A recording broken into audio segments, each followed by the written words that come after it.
बच्चा पार्टी।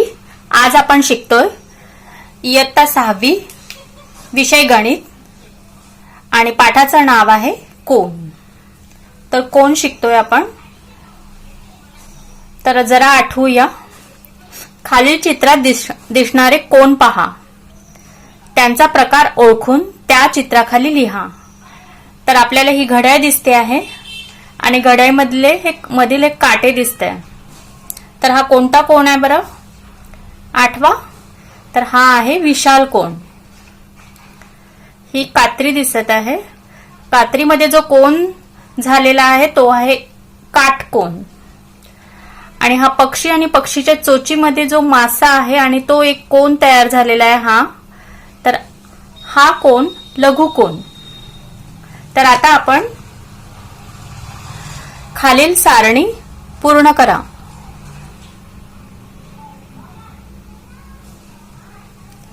इथे कोन दिलेले आहे, कोन YPR, कोनाचं नाव आहे कोन PYR आणि कोनाचा शिरोबिंदू आहे बिंदू Y। हा बिंदू Y कोनाचा शिरोबिंदू आहे आणि कोनाच्या बाजू आहेत YP व बाजू YR। कोनाच्या बाजू आहेत YP आणि YR। आता दुसरा कोन बघूया, कोन LMN। कोनाचा शिरोबिंदू आहे M आणि कोनाच्या बाजू आहेत M, L व बाजू M, N। आता नंतरचा कोन बघूया, कोनाचे नाव आहे कोन BOS। कोनाचा शिरोबिंदू आहे O आणि कोनाच्या बाजू आहेत OB आणि बाजू OS।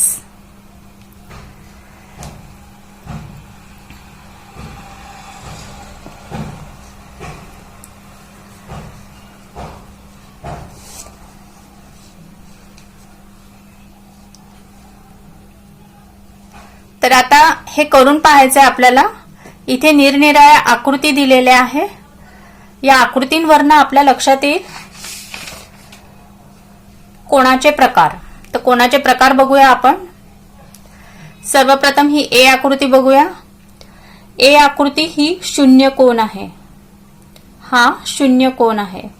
0 अंश माप असणाऱ्या कोनाला शून्य कोन असे म्हणतात, कारण कोनाचे माप काय आहे? 0 अंश आहेत। दुसरा कोन बघूया। दुसरा कोन हा लघु कोन आहे, ज्या कोनाचे माप 0 डिग्रीपेक्षा जास्त परंतु 90 पेक्षा कमी असते, त्या कोनास काय म्हणतात? लघु कोन। तर हा लघु कोन आहे। 0 पेक्षा मोठा परंतु 90 पेक्षा लहान असलेला कोनाला लघु कोन म्हणतात। नंतरचा कोन आपण बघूया। नंतरचा कोन आहे काटकोन। 90 अंश मापाच्या कोनाला काटकोन असे म्हणतात। आणि हे जे चित्र आहे हे काटकोन, हे चिन्ह आहे, हे काटकोनाचे चिन्ह आहे। नंतरचा कोन बघूया।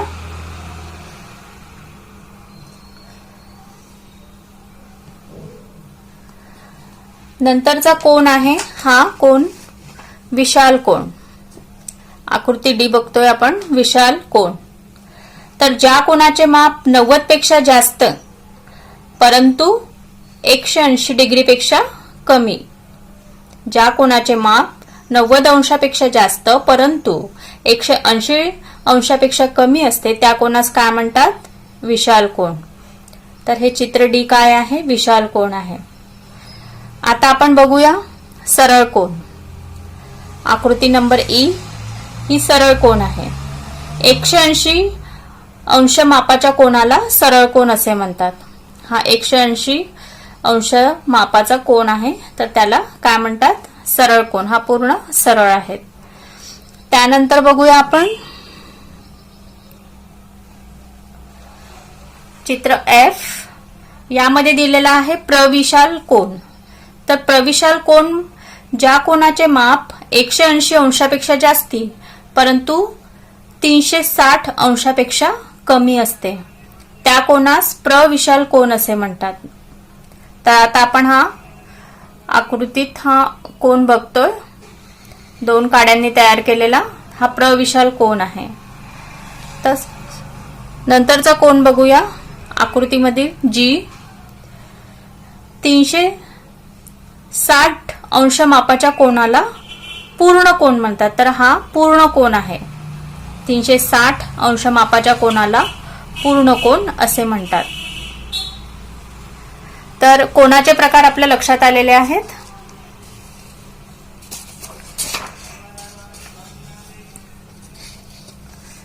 आता आपण बघूया कंसपेटीतील साधनांची ओळख व उपयोग.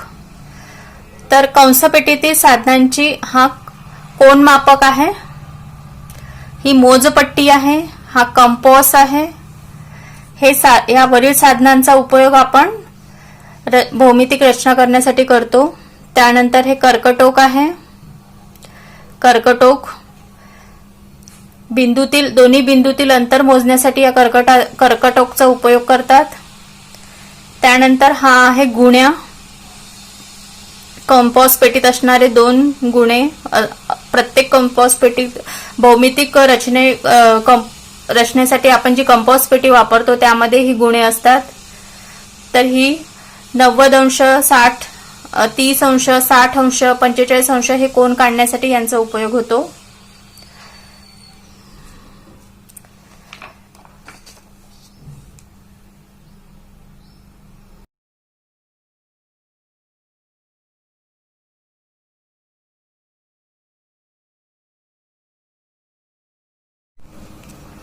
तर आता आपण कंपास पेटीतील साधनांचा उपयोग करून भौमितिक रचना कशा करायच्या ते पाहू.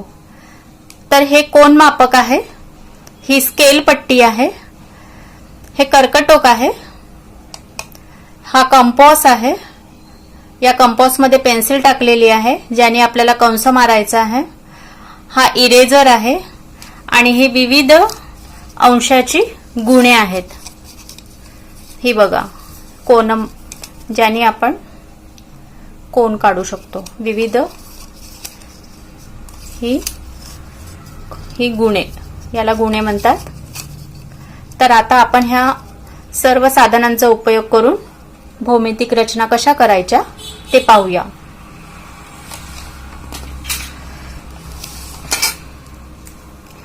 तर सर्वप्रथम आपण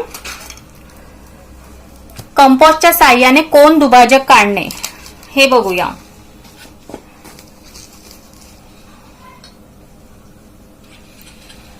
कंपासच्या साहाय्याने कोन दुभाजक काढणे. तर सर्वप्रथम आपण एक रेषा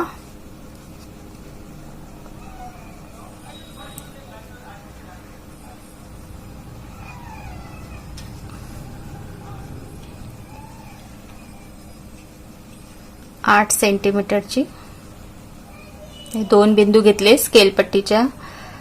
स्केलपट्टीवरनं आपण ही रेषा मोजून काढून घेऊया. आता या रेषेला नाव देऊया. 2 बिंदू आपल्याला मिळाले, बी आणि हा बिंदू सी. रेषाखंड बीसी काढला आपण. आता आपल्याला कंपास मध्ये एक सोयीस्कर अंतर घ्यायचं आहे. आपल्याला कोन दुभाजक काढायचा आहे, त्यामुळे कंपास मध्ये आपल्याला एक सोयीस्कर अंतर घेऊन त्याचे बी बिंदूवर टोक ठेवून कोणत्याही मापाचा आपल्याला एबीसी काढायचा. आपल्याला जो माप काढायचा, कोणताही माप आपण घेऊ शकतो. तर आपण घेऊया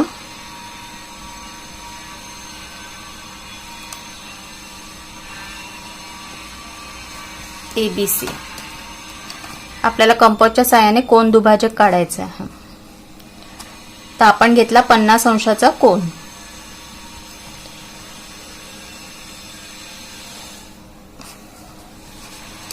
तर आपल्याला एबीसी, आता आपल्याला हा किरण मिळाला आहे बी बिंदूपासून याला या किरणाला आपण नाव दिलेलं आहे ए.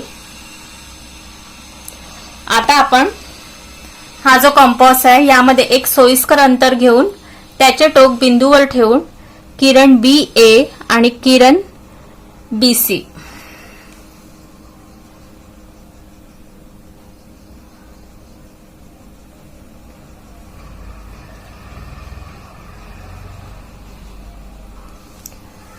किरण बी ए आणि किरण बी सी असा एक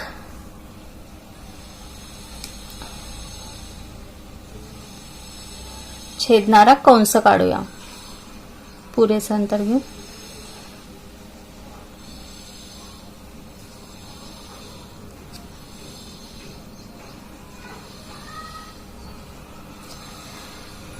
तर या कंस हा जो कंस काढला आहे तर किरण बी ए वर जो कंस काढलेला आहे ती जे छेदनबिंदू मिळाले त्याला नाव देऊया पी आणि बी सी किरणवर जो छेदनबिंदू मिळालाय त्याला नाव देऊया क्यू. आता कंपास मध्ये आणखी पुरेसं अंतर घेऊन कंपासचे एक टोक आपण पी बिंदूवर ठेवून हा जो पी बिंदूवर एक लोखंडी टोक ठेवून देऊया. पुरेसं अंतर घ्यायचं. पी बिंदूवर एक लोखंडी टोक देऊन परत या कोणाच्या अंतर्भागात कंस काढायचा आहे आपल्याला. आता क्यू बिंदूवर तेच अंतर कायम ठेवून क्यू बिंदूवर लोखंडी टोक ठेवून परत कंस तेच अंतर ठेवून कंसचे टोक क्यू बिंदूवर ठेवून पूर्वीच्याच कंसाला छेदणारा आपण दुसरा कंस काढलेला आहे. तर आपल्याला हा मिळालेला आहे ओ. हा एक बिंदू मिळालेला आहे. आता आपण हा बिंदू छेदनबिंदू आणि हा बी बिंदू दोन्ही जोडून घेऊया.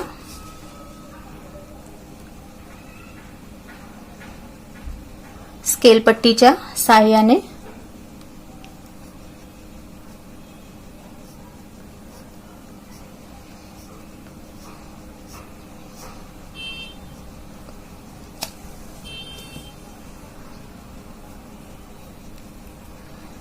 आणि हा जो छेदनबिंदू आहे याला नाव दिलंय आपण ओ. तर आपण कोन मापकाने हा कोन 50 अंशाचा काढला होता. तर हे कोन दुभाजक हा जे ही जी आपण दुभाजक टाकलेले आहे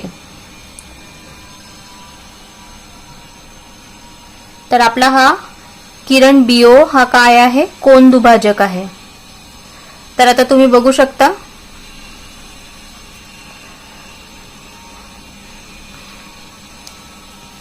हा आपण 50 डिग्रीचा कोन काढला होता. तर तर हे 25 आणि हे 25 दोन्ही समान कोन दुभागले गेलेले आहेत. बघताय आपण 25 आणि हा हे दोन्ही या कोनाचे दोन समान कोन झालेले आहेत. हा आपण 50 डिग्रीचा कोन काढलेला होता. ते दोन्हीचे 25 डिग्री आणि 25 डिग्री असे दोन समान कोन झालेले आहेत. तर ही जी बीओ किरण आहे हा अँगल एबीसी चा दुभाजक आहे.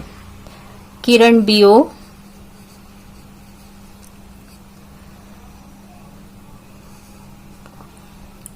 बी ओ किरण बीओ हा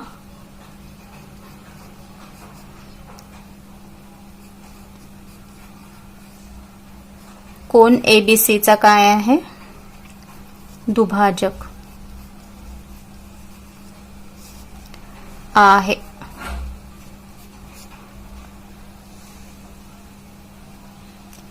या दुभाजकामुळे या कोनाचे दोन समान भाग झालेले आहेत. त्यामुळे किरण बीओ हा कोन एबीसी चा दुभाजक आहे.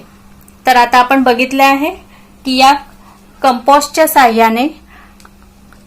साहाय्याने आपण कोन दुभाजक कसे काढायचे हे बघितलेले आहे आपण. तर आता आपण रचना 2 बघतोय. दिलेल्या कोनाच्या मापा एवढे माप असणारा कोन कंपास व पट्टीच्या साहाय्याने काढणे. ते आपल्याला हे काढायचं आहे. आता आपल्याला हा कोन ABC दिलेला आहे, तर त्याप्रमाणे आपल्याला कोन PQR काढायचा आहे. तर काढूया आपण.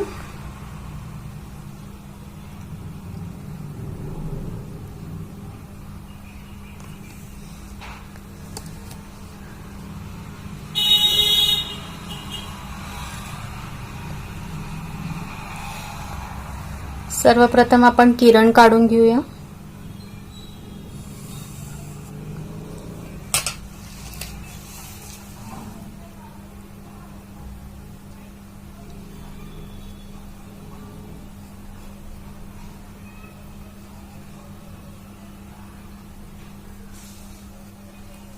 किरण QR.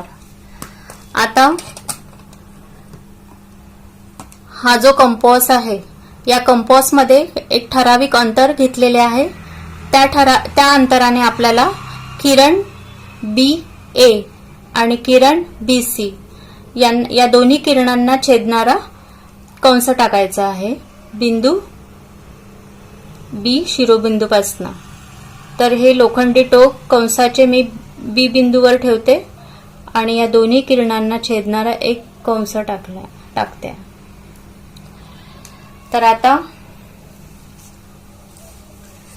दोन्ही किरणांना छेदलेल्या या कंसाला आपण हे जे छेदनबिंदू मिळालेले आपल्याला BA किरणवरती आणि BC किरणवरती याला नाव देऊया. तर BA किरणवरती आपल्याला जो छेदनबिंदू मिळाला आहे त्याला नाव दिलेले आहे आपण D, आणि BC किरणवरती जो छेदनबिंदू मिळाला आहे त्याला नाव दिले आहे आपण E. तर हेच अंतर कायम ठेवून आपण कंपासचे हे टोक Q बिंदूवर ठेवून आपल्याला किरण QR वरती कंस टाकायचा आहे. किरण QR ला छेदेल असा कंस टाकायचा आहे. तर हा टाकला आपण. आता QR ला छेदणारा हा कंस टाकल्यानंतर आपल्याला हा छेदनबिंदू मिळालेला आहे, याला आपण नाव दिले आहे T. आता आपण परत कंपास घेऊन हे जे आपल्याला किरण AB आणि किरण DC वरती हा जो आपण छेदणारा कंस टाकलेला आहे, तर त्याचं मेजरमेंट माप घेऊया. किरण DE चं घेतलं आपण हे माप किरण DE. आता हे माप आपण याच कंपासचं लोखंडी टोक T बिंदूवर ठेवून आपण या टाकलेल्या पूर्वीच्या या कंसाला परत एक कंस टाकून कंसाने छेदूया. आता आपल्याला हा बिंदू मिळाला आहे. हा बिंदू आणि हा बिंदू Q हे दोन्ही पण स्केलपट्टीच्या साहाय्याने जोडून घेऊया.